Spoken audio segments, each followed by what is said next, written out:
ठाण्यात वाढत्या रेल्वे अपघातांच्या पार्श्वभूमीवर राष्ट्रवादी काँग्रेस, शरदचंद्र पवार गट आक्रमक झालाय.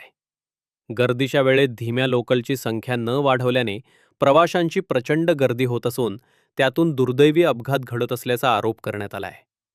10 फेब्रुवारी रोजी 12वीचा पहिला पेपर देण्यासाठी निघालेल्या सोहम कटरे या विद्यार्थ्याचा दिवा मुंब्रा दरम्यान गर्दीमुळे लोकलमधून पडून मृत्यू झाला. या घटनेनंतर राष्ट्रवादीने रेल्वे प्रशासनाला धडक देत तात्काळ उपाययोजनांची मागणी केली आहे.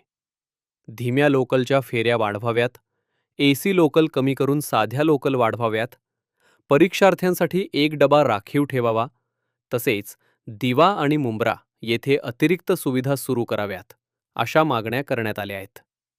जिल्हाध्यक्ष मनोज प्रधान यांनी इशारा दिलाय की रेल्वे प्रशासनाने तातडीने निर्णय घेतला नाही तर तीव्र आंदोलन छेडण्यात येईल. इन्फ्रास्ट्रक्चर या सगळ्या स्टेशनवर होतंय, पण एक त्यांना मी आठवण करून दिली की मला आठवतंय की सुरेश कलमाडी साहेब असताना पनवेल कर्जत ही लाईन नवीन आखली होती. म्हणजे मी आज 30 वर्षापूर्वी सांगतोय, 30 वर्षापूर्वी तिथे स्टेशन्स अलॉट झाले. आजही ते काम पूर्ण झालेलं नाही.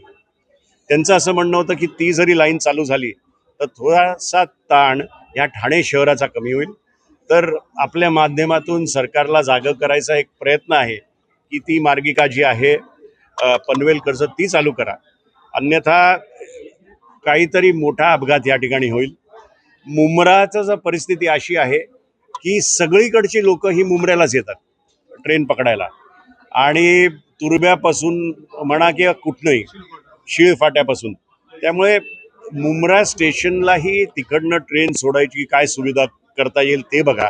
दिवा स्टेशनहून नवीन ट्रेन सुरू करायची काही सुविधा असेल तर ते बघा, जेणेकरून दिवा, मुंब्रा, कळवा आणि ठाण्याचा ताण थोडा कमी होईल आणि आपल्या प्रवासींना एक प्रकारचा आधार मिळेल.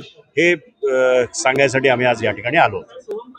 अजूनही अनेक विद्यार्थी जे आहेत रेल्वेने प्रवास करत आहेत. 10वी-12वीचे सध्या पेपर सुरू झाले, पेपरचा टायमिंग देखील 11च आहे. त्यामुळे पीक आवरमध्ये विद्यार्थ्यांना प्रवास करावा लागतो जीव देण्यामध्ये. तर विद्यार्थ्यांकरिता काही विशेष डब्यांची मागणी तुम्ही करणार आहात का? आता फार उशीर झाला. आता टाइम टेबल तर चेंज होऊ शकत नाही, पण मनीषा आमची नगरसेविका आहे, त्यांनी ते आज तेच सांगितलं की नक्कीच बोर्डाला आम्ही ह्या वेळेस तर आता उशीर झालाय नाही. त्या दोन गोष्टी आहेत.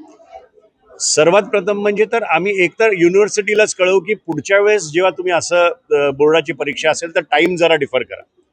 आणि रेल्वेला आम्ही असं हे करतोय की 10वी-12वीच्या परीक्षेदरम्यान तरी एक दर ट्रेनमध्ये एक अशा बोगी असावा जो फक्त आणि फक्त विद्यार्थ्यांसाठी त्या काळात तरी परीक्षेच्या काळात असावा, असं आम्ही त्यांना निवेदन देतो.